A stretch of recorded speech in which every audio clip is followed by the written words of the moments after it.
Hello there, it's your Handish of Whiskey Lore. Time for another whiskey tasting.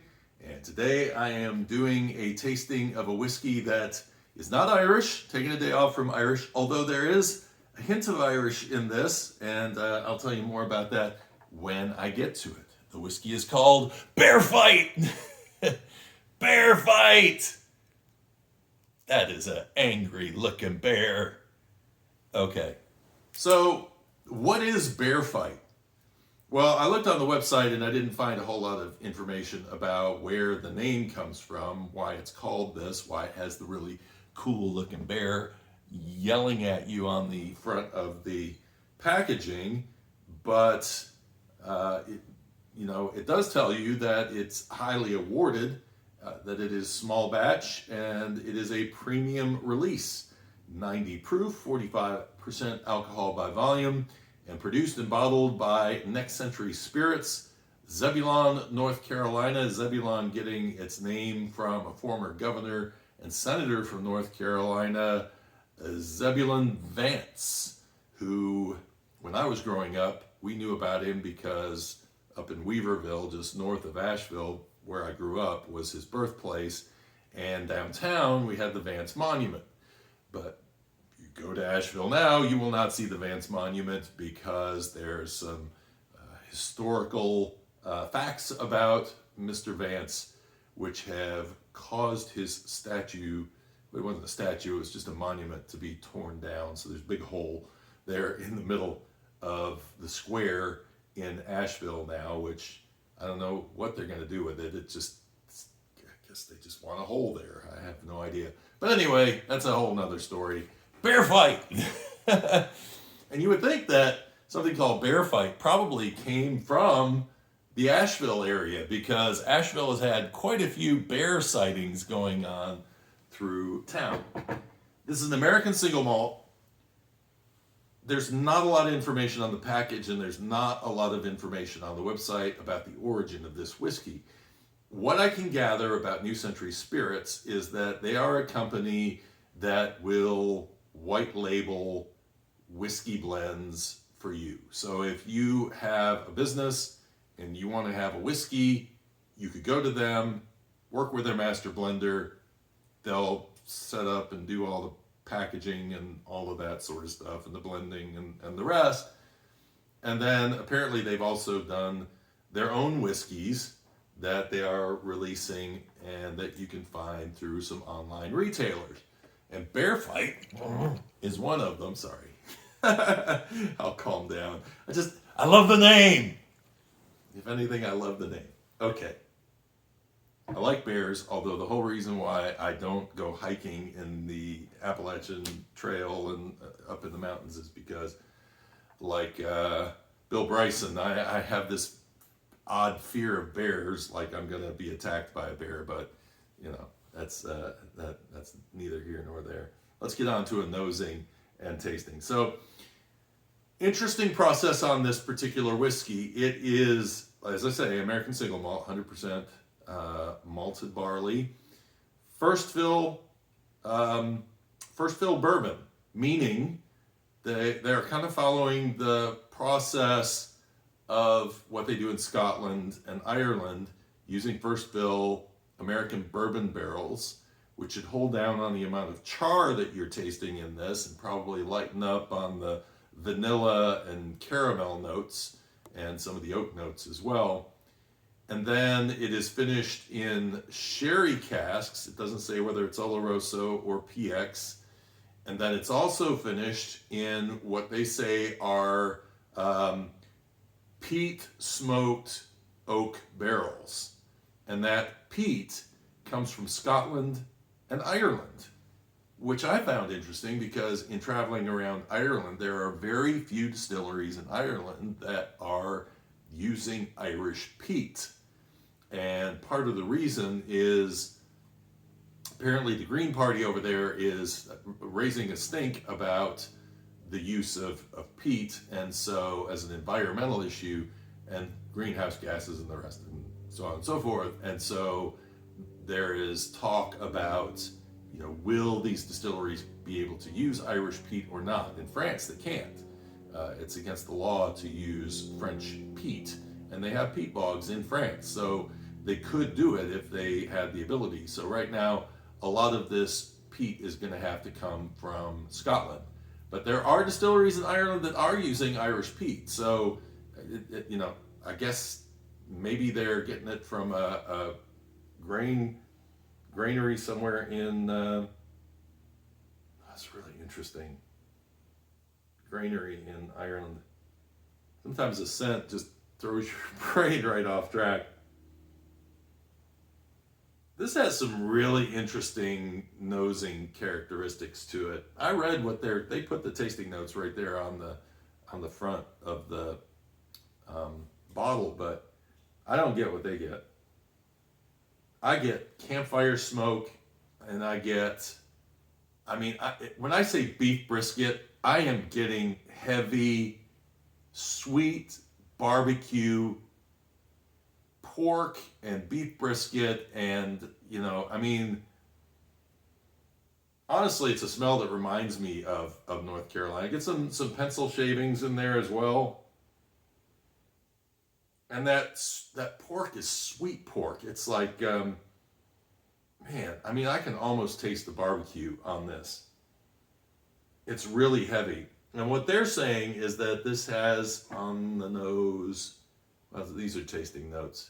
Doesn't say what's on the nose. It says pecan, honeysuckle, ripe red apple, dried figs, black currants, sweet sherry, and peat smoke.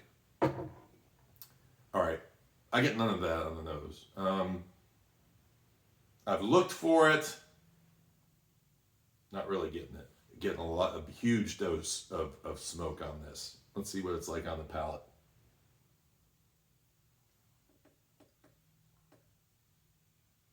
A little bit of caramel from that barrel. Barbecue comes through. The sweetness isn't there though, but you get that beef brisket kind of a flavor on your palate. Man, if you are a fan of smoked meats, this whiskey will deliver. If there's a defect to this whiskey, it's that on the finish, it gets watery really fast, but it leaves a nice flavor on your palate. It has a nice consistency on the palate when it first hits, but man, it thins out in a hurry. But it leaves some really pleasant notes on the palate. It's clean. Whoever distilled this, and that's one of my big questions and probably my biggest frustration with this whiskey, is that who knows where this distillate came from? Because as you read the website and you read the bottle, produced and bottled by. Well, produced doesn't mean anything. It's not really saying it's distilled. What is produced? Did they bring in Rick Rubin to, control the faders on this thing? I'm not quite sure what produced means when it comes to whiskey. So that's a little frustrating for me. Did it come from MGP in Indiana? Did it come from a North Carolina distillery? I have no idea. And you can look through the website and it won't tell you. All it's going to do is it's just going to keep using words that sound like it was made there. But in reality, I think they're kind of playing with words to make you think that it was made there. And maybe it was. But if it was, they should be proud of it, and it should say distilled on this bottle somewhere. And that would definitely make me feel better.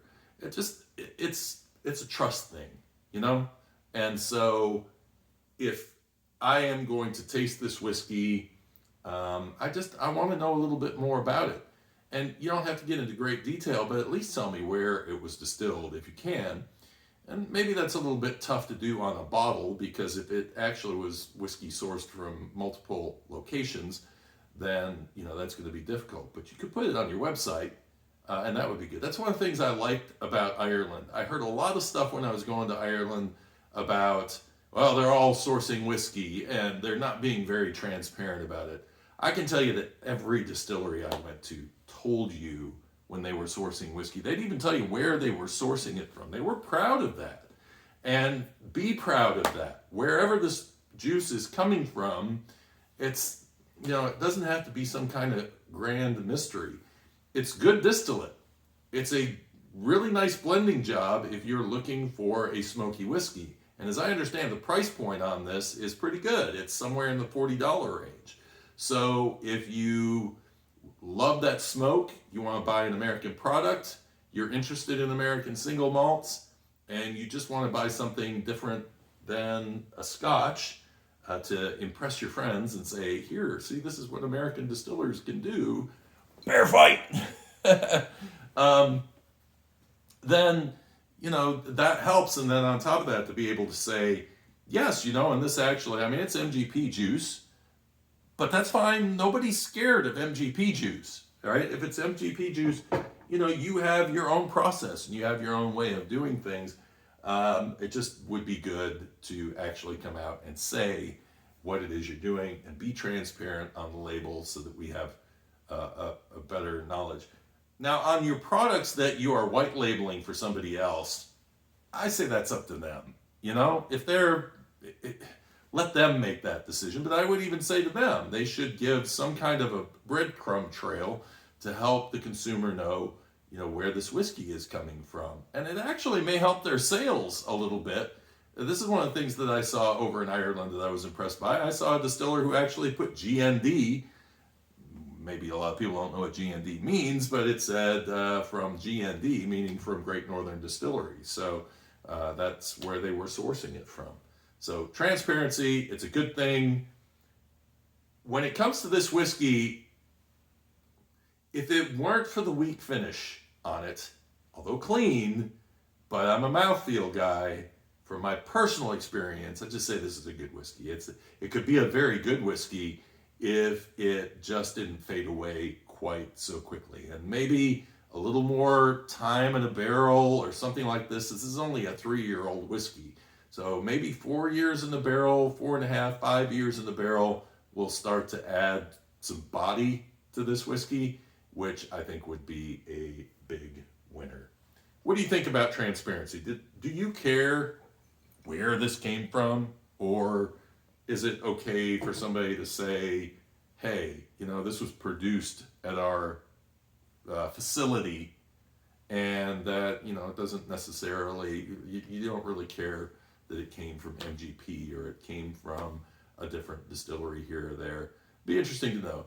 Give me a like if you enjoyed the content and if there's some help in this. I'm not sure where this is available. I do know that it's available online, and I'll put the links down below if you're interested in finding out about it. And I thank the folks at Next Century Spirits for sending me a bottle to try this out and see what it's like.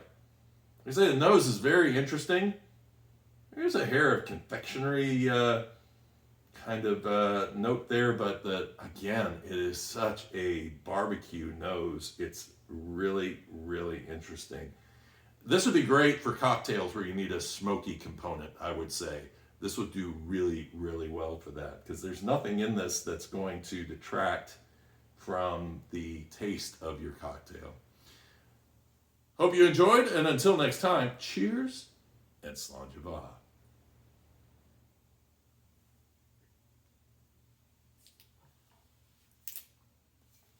Bear fight!